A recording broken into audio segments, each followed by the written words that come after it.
The next game, another divisional game here in the NFC West that is becoming one of the more interesting divisions in that there's very little margin for error between these teams. Each one of them could either be in first or last place in the division on any given week with how tight all of these horses are in the race right now. So you got two of them who every game in this division feels important and is going to decide playoff implications. And this is a big one. It's the 49ers going to Seattle to face the Seahawks. 49ers have been a disappointing team this year. There's no way around it. What are your first impressions on this game, Mike? My first impressions on this game are, you know, just how poorly I think that the Seahawks have played in defending the pass, and just how much of a liability the defense has become because of it. Yeah, I think they have an offense that has shown they're able to put up points, especially on the ground. I mean, I think there's a little inconsistency that comes with the territory when you have Geno Smith at quarterback. Um, but Brock Purdy has not looked the best. He did play Tampa Bay last, had 353 yards, 2 touchdowns. I think one thing that has me leaning 49ers is just because we're going to see Christian McCaffrey get reintegrated back into the offense, and it's going to. I mean that's one player who can completely change the dynamic of a game on one play. It's been interesting to see the kind of ascendance of guys like Jawan Jennings for their offense, especially given the Debo injury and obviously Ayuk. When he's been the focal point, and even with Debo in the game, he's still garnering around nine. He got I believe 93 yards last game. I think it's an offense that has kind of figured out what pieces it has right now and is figuring out a game plan behind that to make it fit Brock Purdy, who I think is still he's playing well in terms of not turning the ball over as much as of late. I mean, I think this is a Seattle team that really has struggled on defense. We mentioned 27th against the run, going up against Christian McCaffrey. That doesn't bode well. At home, getting 6.5. We'll see. Seahawks are coming off the bye. DK could be back and healthy. Kenneth Walker, as I mentioned, has been really good. I think looking at Kenneth Walker props on probably his over in yards and maybe an anytime touchdown might be a play for how Seattle's going to be able to move the ball down the field. And then obviously, maybe sprinkling a DK for, just because he could do it at any point. But I think just in terms of who San Francisco is going to be able to get the ball to and how they're going to match up on defense with Fred Warner and Javon Hargrave and just the names they're going to have up there with a struggling offensive line for the Seahawks. I don't see how Seattle keeps this one close enough to get it within 6.5. So I'll lean the 49ers. Yeah.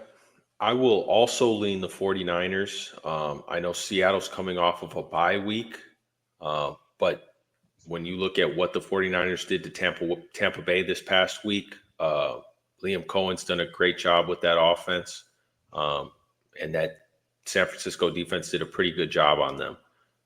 So I do think they'll take care of Geno Smith. Now, the Seattle Seahawks offense is a lot different with DK Metcalf in there, so hopefully we see him on Sunday, bring a spark back. I just want you guys to go watch that play again that he got hurt on. I think it was Geno Smith's fault entirely. I'm still kind of mad about it. It was just a really bad pass. Put him in harm's way. But that's besides the point. For San Francisco, they just paid Lenore, one of their defensive backs. He's a stud. The matchup that I'm really looking most forward to in this game is going to be a matchup of rookies. I want to see Byron Murphy and Dominic Pooney. Pooney has been really excellent all year at right guard. I don't think he's given up a hit or a pressure or a sack. And I think when you look at Pooney, you look at Byron Murphy, this could be a matchup that we see in this division for the next 10 years. So I just want to keep an eye on that matchup. But I think with San Francisco, how well they played defensively last week, I think that'll carry into this week. And I do think we'll still see some dysfunction from Geno Smith, per usual. And I think it's also a going to be kind of a look in the mirror game, especially given that they're this late in the year, divisional game. I mean, Seahawks may have to be looking at who they're going to possibly draft at quarterback as well. Going into this draft, just given the inconsistency that they've gotten out of Geno Smith. But he's a different player when he's able to throw it to DK Metcalf. So, we'll see. I mean, if there's one guy that you're able to save your job with, it's throwing it to DK Metcalf. Is there any way out of Geno Smith? Do you guys what is the path? Because I don't see them having a top 10 pick. I don't know. He's not going into. I know he signed that extension. What 2 years? He's in the second year of a 3-year extension. So he's got a final year of his contract last year. I don't know. The only way I could see that would be if they did it via trade, and I don't know if there's like a quarterback in this draft class that they would want to trade up. I don't know what to do with him. Significant capital for. Yeah, I also I think that we're probably a couple weeks away from that question, depending upon what happens this week. They're still a large. I mean, they win this game against San Francisco. All it takes is, I think the Cardinals are in first place right now. They're this division's so neck and neck that any game you could possibly find yourself sneaking into the playoffs. So maybe that's a question. Like if they drop, I know they've dropped. They started the season 3-1, and they've kind of Peter pattered since then. They're 4-5 now. So you're talking about a team that's lost, 4 of its last 5 games.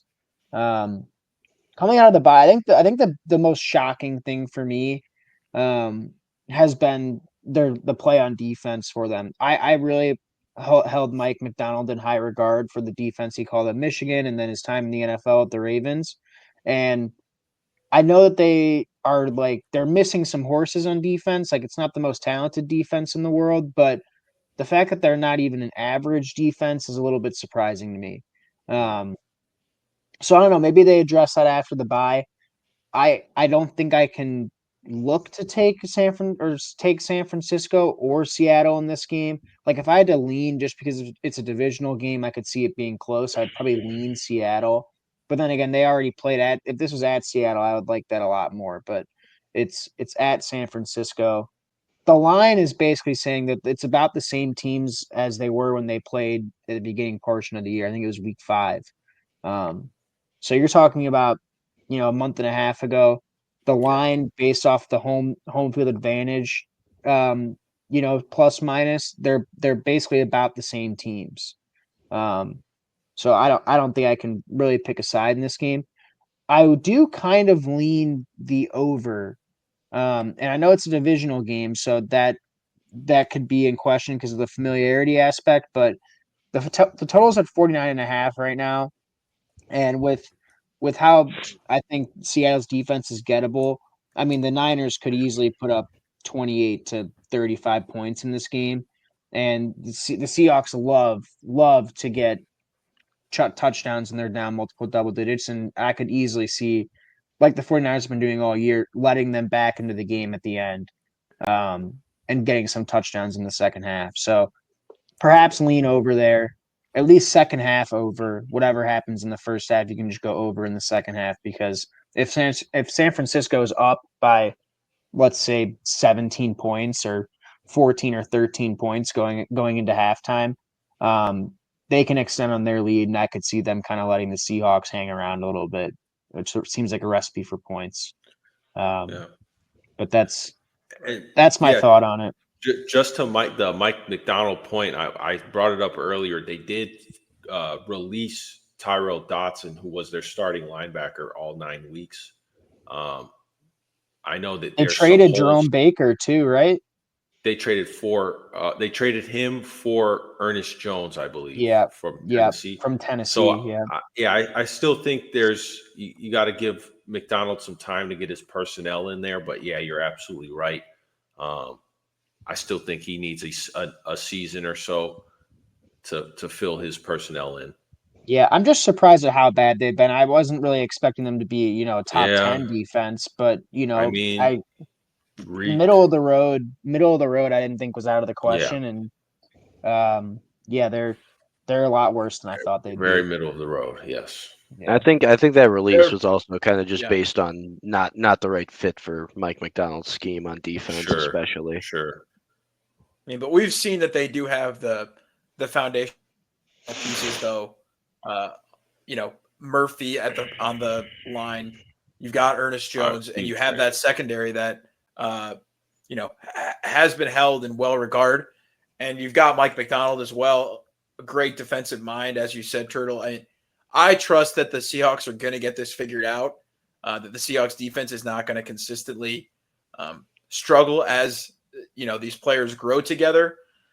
But in this game, we've seen the 49ers beat them already in this season without Christian McCaffrey. And, with all of the dysfunction going on in San Francisco, we saw that was the game that DK Metcalf was, shouting at Ryan Grubb through the headset. So we've seen this 49ers defense, cause some problems for the Seahawks offense.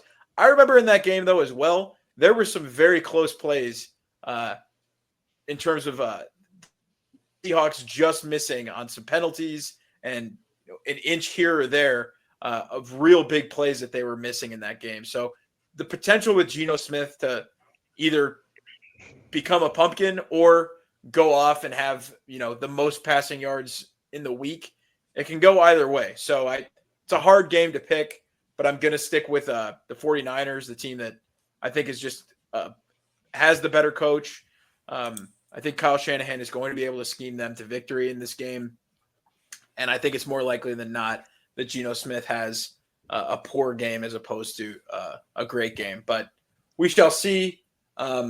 Obviously, yeah. The only thing that keeps me off the Niners the absence of DK Metcalf, if that happens, is going to be, is going to loom large in that game for sure. The only thing that keeps me off the yeah. Niners, just real briefly, is just they keep letting teams hang around. They've been doing it all year. They did the same thing with Tampa this week, where Tampa late in the fourth quarter was able to kind of stage a comeback after it Right. looked like the Right. 49ers had the game in its entirety, controlled. So I'm just concerned about a potential backdoor with the 49ers at 6.5. I do think that they'll win, but I'm just concerned about a backdoor cover in some sort of aspect there. Yeah, something to look out for.